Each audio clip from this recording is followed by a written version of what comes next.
E só emendando na sua fala, eu queria provocar você e o Guilherme para falar um pouco de parceria, o ILPO FAPEMIC.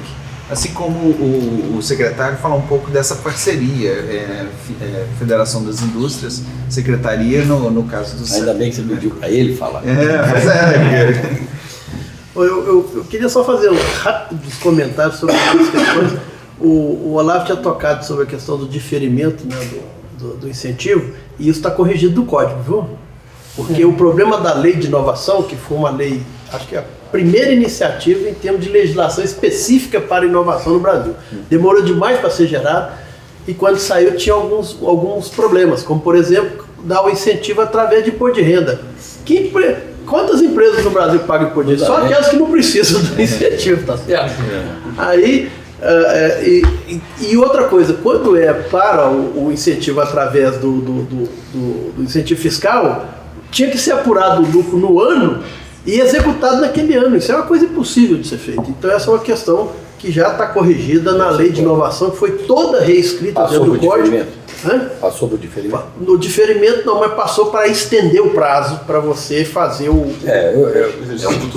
Só uma parte, eu acredito que o diferimento, você cria o empresário cidadão. Porque nós todos temos que pagar imposto, o Estado não vive sem imposto. Tá certo? Agora, incentivar dando prazo é um negócio que funciona. E nós tivemos na Índia, e na Índia, você vê lá o tamanho das empresas, nós tivemos junto lá. Você vê o tamanho das empresas e todas no primeiro momento não pagam imposto. Mas depois pagam aquilo que deixou de pagar lá atrás. E vão fazendo aquilo. Com capacidade. E aí elas se alavancam. O que não dava era para você pagar e recolher e fazer o incentivo no mesmo ano. Essas loucuras que não podem. Mas isso é tudo um aprendizado, né, que vem sendo aperfeiçoado. Essa é uma questão. A questão do minério também, né, você vê como a ciência, a tecnologia e a inovação são importantes no minério. Tem um projeto que estão sendo usados exemplos, os exemplos falam mais do que as teorias, né, na verdade. Tem um projeto apoiado pela FAPEMIC, que é CDTN, que está lá dentro da FMG, através de energia nuclear, ele separa do rejeito do minério de ferro o que é ainda ferro.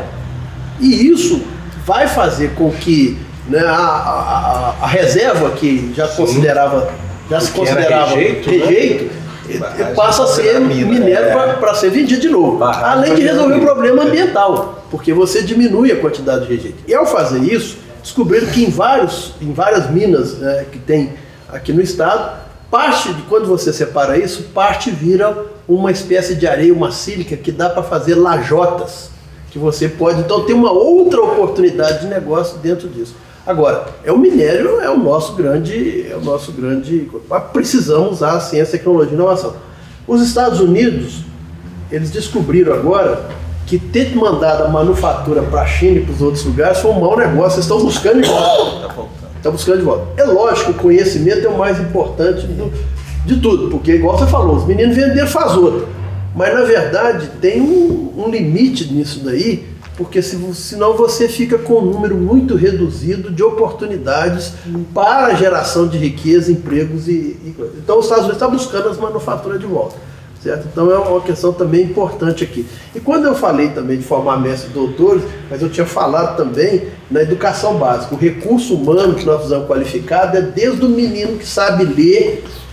Lá em Singapura, eles mandam todos os meninos, qualquer que seja a profissão que ele vai escolher, fazer um curso de inovação. Tem lá um centro de inovação, seja ele para ser enfermeiro, para ser médico, para ser tecnólogo, para ser engenheiro. Eles fazem, porque a inovação tem que estar na cultura das pessoas, porque aí você se torna criativo.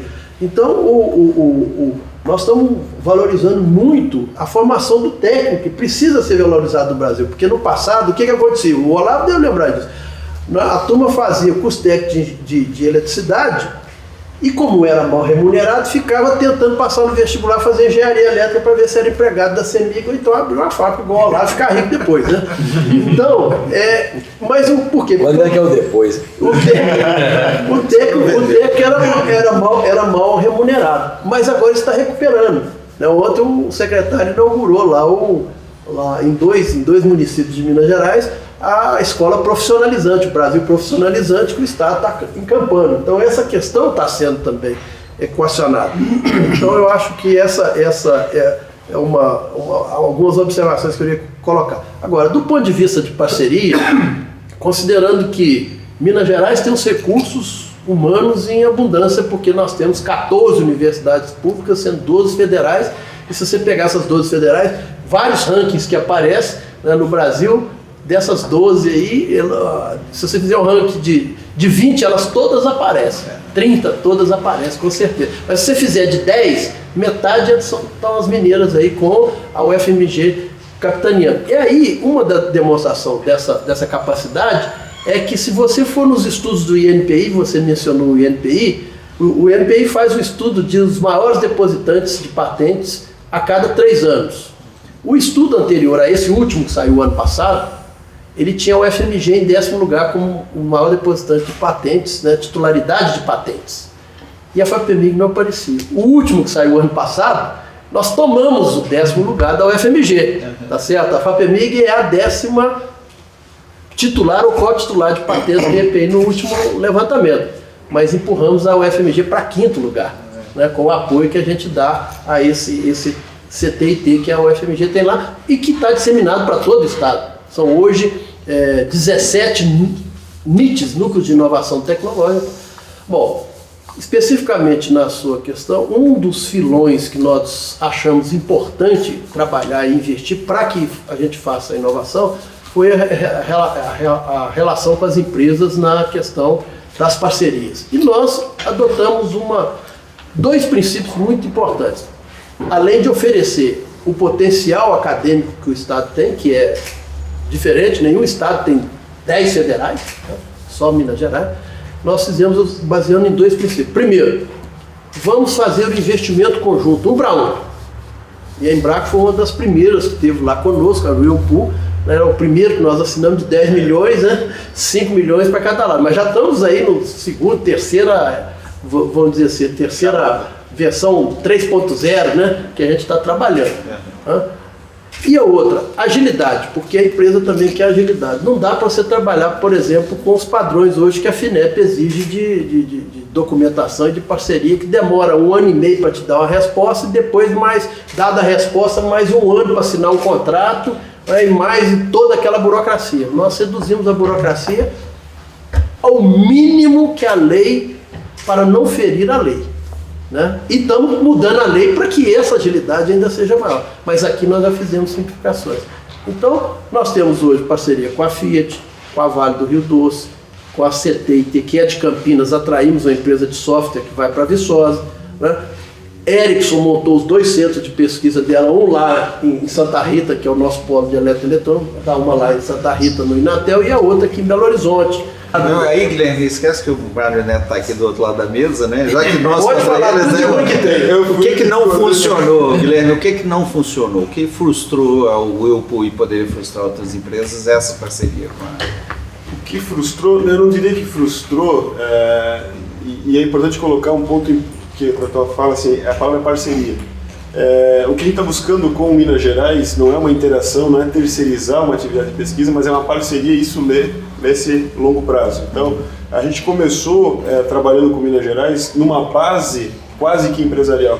Burocracia próxima de zero, visão de longo prazo, então a gente fala uma parceria de 5 milhões, a gente não está falando de ano que vem tem que botar 5 milhões, a gente está falando que é de 5 anos de instrumentos prorrogáveis, então a gente está olhando o médio e longo prazo. Um ponto que a FAPEMIG, a Secretaria, pode e deve explorar as empresas estão sendo vendidas para multinacionais do exterior, de fato, isso não só aqui, no Brasil inteiro. Um caminho para isso, e começa a se discutir isso no Brasil, é ter spin-offs com capital misto. Então a FAPEMIG, ou os BNDES, ou o FINEP, enfim, cada vez mais, entrar percentualmente numa empresa. Eu me pergunto, será que, nos casos de Minas Gerais, se a FAPEMIG e o governo do estado pudesse entrar com um aporte minoritário, mais significativo, não seria uma resposta para diminuir esse problema de multinacionais lá fora? Então, a minha recomendação a nível estadual é essa visão de médio e longo prazo. Inovação não se faz de hoje para amanhã, inovação não é uma atividade que começa numa bancada com uma ideia brilhante e no dia seguinte vai revolucionar o mundo, mas eu acredito muito que é um processo construtivo, continuado, com incrementais ano após ano, que vão trazer um diferencial. Então, acho que FAPEMIG Minas Gerais precisa ter essa batida, olhando o máximo possível a visão de médio e longo prazo na interação com a empresa. Secretário, duas perguntas, senhor. Uma é a questão a vantagem do ponto de vista de secretaria de governo, né, nessa cooperação com a FING na questão do CETEC, e como, essa era uma pergunta que eu queria fazer, a questão da continuidade, o Guilherme falou de visão de longo prazo, né? Como garantir uma continuidade nessas iniciativas que são exitosas no Estado de Minas Gerais? Nós estamos com praticamente 5 exercícios em que houve a continuidade do investimento da FAPEMIG na ciência e tecnologia. A FAPEMIG é o coração do sistema de ciência e tecnologia hoje. Esses dias, em 3 de maio, o governador anunciou o sequenciamento genético da raça zebuína leiteira em Uberaba, sabe? Isso é uma revolução do ponto de vista científico, mas sobretudo também do ponto de vista do negócio, sabe? Nós estamos com o genoma da raça zebu leiteira dominado, sabe? Isso abre perspectivas 1000 na área da biotecnologia, né? Nós há poucos dias concluímos um processo de experimento em que nós estamos adaptando a soja para que ela possa se converter num alimento humano palatável, agradabilíssimo, e nós vamos começar a introduzi-lo na merenda escolar. Isso é uma revolução como negócio também, porque a soja hoje não é um produto que se põe na mesa facilmente, né?